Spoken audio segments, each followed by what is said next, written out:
अस्सलामुअलैकुम वरहमतुल्लाहि वबरकातुहू। फ़हम व हिफ्ज़ मज़ामीन Quran course, Muallem sir Samiullah अज़ीज़। मेरा नाम है मारिया शब्बीर और मेरी असाइनमेंट का टॉपिक है नमाज। पहली 9 सूरतों में जहाँ भी नमाज का बयान आया है वो मैं आपको बताऊँगी। सबसे पहला मकाम जहाँ अल्लाह रब्बुल इज़्ज़त ने नमाज का बयान किया वो है सूरतुल बकरा आयत नंबर 1 ता 3। इन आयत मुबारका में अल्लाह रब्बुल इज़्ज़त ने मुत्तकीन की चंद सिफ़ात बयान की हैं। मुत्तकीन वो लोग होते हैं जो बहुत ज़्यादा परहेज़गार हों, नेक हों और अल्लाह रब्बुल इज़्ज़त से डरने वाले हों। तो उनकी सिफ़ात हैं, सबसे पहली सिफ़त है कि वो गैब पर ईमान लाने वाले हैं, दूसरी नमाज कायम करने वाले हैं और तीसरी है जो हमने उनको रिस्क दिया है वो नेक कामों में ख़र्च करते हैं। तो इसमें मुत्तकीन की जो दूसरी सिफ़त है वो नमाज है कि वो नमाज को कायम करते हैं, नमाज पढ़ते हैं। इसके बाद दूसरा मकाम जहाँ अल्लाह रब्बुल इज़्ज़त ने नमाज का बयान किया वो है सूरतुल बकरा आयत नंबर 43 ता 45। इन आयत मुबारका में अल्लाह रब्बुल इज़्ज़त ने मोमिनीन को हुक्म दिया कि वो नमाज को कायम करें। तो अल्लाह रब्बुल इज़्ज़त जब कोई हुक्म देते हैं तो वो फ़र्ज़ हो जाता है हम पे, उसमें हम कोई टाल मटोल नहीं कर सकते, कोई ज़िद या सरकशी ये नहीं होती उसमें, बल्कि अल्लाह ताला जो हुक्म दे देते हैं वो हम पे फ़र्ज़ हो जाता है। तो जैसे ही नमाज का हुक्म दिया, रोज़े रखने का हुक्म दिया, ज़कात का हुक्म दिया, हज करने का हुक्म दिया, तो ऐसे ही जैसे ही अल्लाह ताला ने हमें नमाज का हुक्म दिया तो नमाज हम पे फ़र्ज़ है और हमने पढ़नी है, इसको किसी हाल में भी छोड़ नहीं सकते। तो यहाँ वाज़े सराहतन अल्लाह रब्बुल इज़्ज़त ने मोमिनीन को नमाज पढ़ने का हुक्म दिया है। इसके बाद तीसरा मकाम जहाँ अल्लाह रब्बुल इज़्ज़त ने नमाज का बयान किया वो है सूरतुल बकरा आयत नंबर 83। इस आयत मुबारका में अल्लाह ताला ने बनी इसराइल को चंद अहकामात दिए जिनमें नमाज का भी हुक्म दिया। चंद अहकामात ये हैं, मैं आपको बताती चलूँ। सबसे पहला हुक्म कि अल्लाह रब्बुल इज़्ज़त के अलावा किसी की भी इबादत नहीं करनी और वालिदैन के साथ उसने सलूक करना है, रिश्तेदारों के साथ, यतीमों के साथ, मस्कीनों के साथ और लोगों से अच्छी बात कहो और नमाज को कायम करो, ज़कात अदा करो। तो यहाँ भी अल्लाह रब्बुल इज़्ज़त ने बनी इसराइल को वाज़े तौर पे चंद अहकामात के साथ साथ नमाज का हुक्म दिया कि नमाज पढ़ो, नमाज को नहीं छोड़ना। और नमाज जो है पिछली उम्मतों पर भी थी, फ़र्ज़ थी। हमारी उम्मत की फ़जीलत ज़्यादा है इसलिए हमारी नमाज़ें ज़्यादा हैं। इसके बाद चौथा मकाम जहाँ अल्लाह रब्बुल इज़्ज़त ने नमाज का बयान किया वो है सूरतुल बकरा आयत नंबर 238 ता 39। इन आयत मुबारका में अल्लाह रब्बुल इज़्ज़त ने मोमिनीन को अपनी नमाज़ों की हिफाजत करने का हुक्म दिया और ख़ास तौर पे असर की नमाज का। हिफाजत इस तरह है कि आपने जो है नमाज़ पढ़नी है, उसे छोड़ना नहीं है किसी भी हाल में और नमाज को जो है तादील अरकान इसके पूरे वाजिबात अदा करें, तादील अरकान पूरे हों और इसमें जो मकरूहात हैं वो ना करें ताकि आपकी नमाज फासिद ना हो। उसके अच्छी तरह पूरी तरह कवर करें, उसको हिफाजत करें उसकी और सारी नमाज़ें पढ़नी हैं। ये नहीं कि कोई छोड़ दी और कोई पढ़ ली। और यहाँ से जो है असर की नमाज की फ़जीलत भी ज़ाहिर हो रही है कि उसकी कितनी ज़्यादा फ़जीलत है।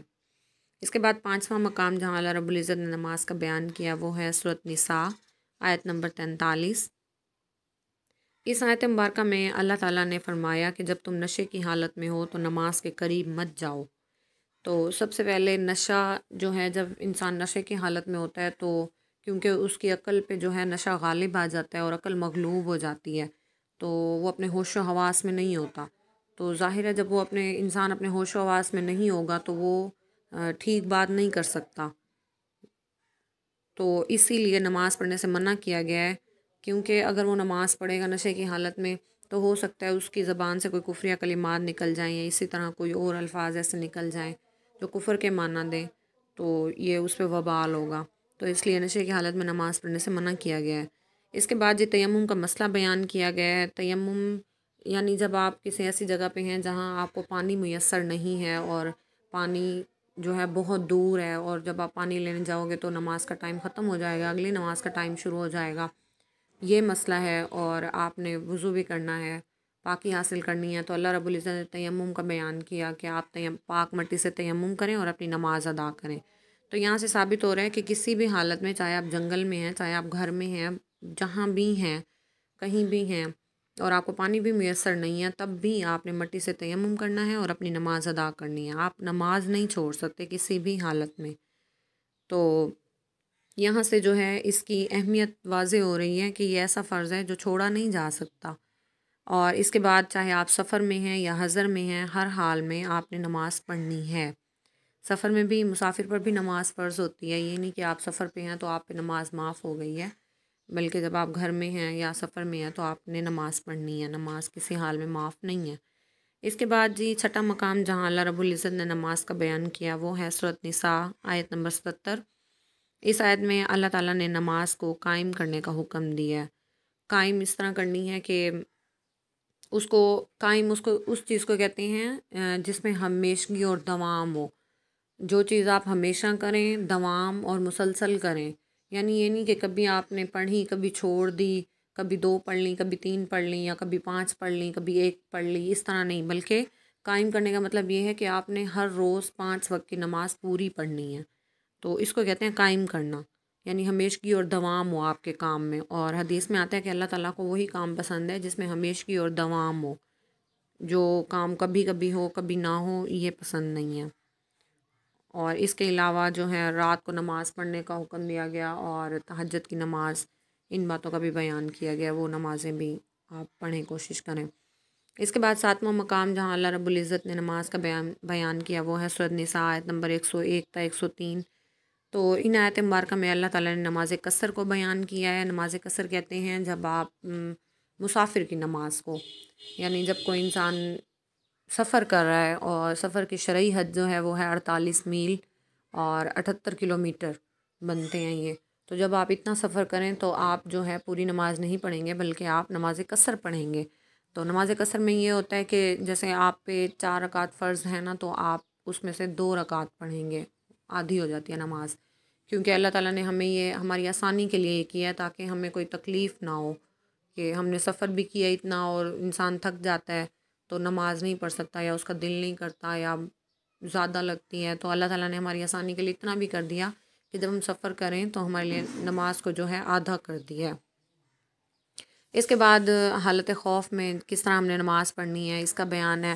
حالت خوف کہتے ہیں جنگ کی حالت میں، یعنی جب جنگ چل رہی ہے تب بھی ہمیں نماز چھوڑنے کا حکم نہیں ہے، بلکہ اس حالت میں بھی ہم نے نماز پڑھنی ہے۔ وہ اس کا پورا طریقہ ہے، حدیث میں بھی ہے اور یہاں بھی بیان کیا ہوا ہے اللہ تعالیٰ نے۔ تو آدھے جو ہوتے ہیں وہ مرد جو ہیں وہ نماز پڑھتے ہیں، آدھے دشمن کے مقابلے میں چلے جاتے ہیں، پھر وہ آ جاتے ہیں، پھر وہ نماز پڑھتے ہیں، اور جو پہلے والے ہوتے ہیں وہ دشمن کے مقابلے میں چلے جاتے ہیں۔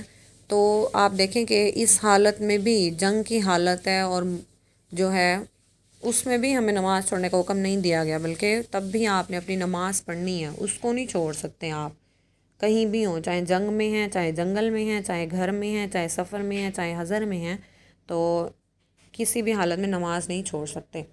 اس کے بعد 8واں مقام جہاں اللہ رب العزت نے ہمیں نماز کا حکم دیا وہ ہے سورۃ مائدہ آیت نمبر 5۔